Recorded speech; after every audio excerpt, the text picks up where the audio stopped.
Kebutuhan kucing liar di jalan itu bukan cuma makanan. Karena kadang-kadang meskipun udah kita kasih makan, tapi dia nggak fokus ke makanannya. Mungkin karena udah kenyang, dia lebih pengen disayang-sayang. Emang dulu Tuh kan, malah ngajak ngobrol. ini udah kenyang ya.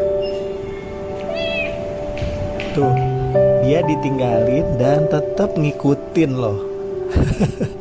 Gemes dan manja banget ini kucing. Gimana dong? Kalau ngikutin keinginan hati, ngelihat kayak begini, rasanya pengen bawa kucing ini ke rumah. Tapi saya sadar,